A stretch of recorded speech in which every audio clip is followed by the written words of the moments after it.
Hi friends, இன்றைக்கி நம்ம வீட்டு கத்திரிக்காய் தோட்டத்தில் கத்திரிக்காய் அறுவடை பார்க்கலாம். இப்போ கத்திரிக்காய் வந்து நல்லா பிஞ்செல்லாம் நல்லா வந்து பெருசாகிட்டு நம்ம சமைக்கிற ஸ்டேஜுக்கு வந்து அந்த கத்திரிக்காய் வந்துருச்சு. அதனால தான் இன்றைக்கி நம்ம அறுவடை பண்ணுறோம். இன்றைக்கி எங்கள் வீட்டில் கத்திரிக்காய் பொரியல் பண்ணலான்னு சொல்லிட்டு அறுவடை பண்ணுறோம். இந்த கத்திரிக்காய் பார்த்திங்கன்னா விதை வந்து கம்மியாக இருக்குது, விதை பகுதி கம்மியாகவும் சதை பகுதி அதிகமாகவும் இருக்குது. அதனால் ரொம்ப டேஸ்ட்டாக இருக்குது. நம்ம வந்து பொரியல் பண்ணும்போது விதையும் தோலுமே வந்து தனித்தனியாக பிரியும் இல்லையா, அந்த மாதிரிலாம் இல்லாமல் எந்த ஸ்டேஜில் நம்ம வந்து போடுறோமோ, கட் பண்ணி போடுறோமோ அதே ஸ்டேஜ்லேயே நமக்கு வந்து அந்த பொரியல் வந்து கிடைக்கிது. இந்த கத்திரிக்காய் அவ்வளோ டேஸ்ட்டாக இருக்குது.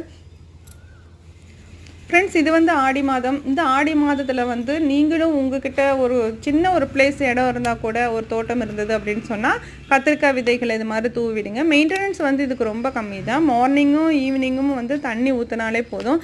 அழகாக பூ பூத்து காய் காய்ச்சி நமக்கு அழகாக வந்து கத்திரிக்காவை வந்து நமக்கு கொடுத்துருது.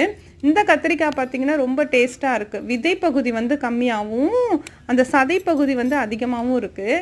ரொம்ப நல்லா இருக்குது. இந்த கத்திரிக்காயோடைய டேஸ்ட்டு வந்து ரொம்ப டிஃப்ரெண்ட்டாகவும் நல்லா இருக்குது. ஏன்னா நான் இதுக்கு முன்னாடி மார்க்கெட்டில் வாங்கின கத்திரிக்காய்லாம் பார்த்தீங்கன்னா ரொம்ப விதை தான் அதிகமாக இருக்கும். அது பொரியல் பண்ணும்போது அந்த தோல் தனியாகவும் விதை பகுதி தனியாகவும் பிரிஞ்சு வந்துடுது. இந்த கத்திரிக்காயில் பொரியல் பண்ணும்போது அது எந்த ஸ்டேஜில் நம்ம கட் பண்ணி போடுறோமோ அதே ஸ்டேஜில் தான் வந்து நமக்கு அந்த பொரியல் கிடைக்குது. ஸோ எங்கள் வீட்டில் இருக்கிறவங்க எல்லாருமே இந்த கத்திரிக்காய் வந்து ரொம்ப லைக் பண்ணுறாங்க. அது மட்டும் இல்லாமல் வெளியில் வாங்குகிற கத்திரிக்காயில் அந்த மருந்தோடைய அந்த வாசனை, மருந்து தெளிச்சிருப்பாங்களா, அந்த மருந்தோட வாசனை வந்து அப்படியே வருது. பொரியல் செஞ்சாலோ குழம்பு வச்சாலோ வருது. இது மாதிரி நம்ம வீட்லேயே ஆர்கானிக்காக நம்ம வந்து செய்யும்போது அது வந்து ரொம்ப ஹெல்த்தியாக இருக்கும். நம்மளுடைய ஆரோக்கியத்துக்கு வந்து அது ரொம்ப நல்லது. வீட்டில் இருக்கிற குழந்தைங்களுக்கு அது வந்து ரொம்ப பிடிச்சிருக்கு.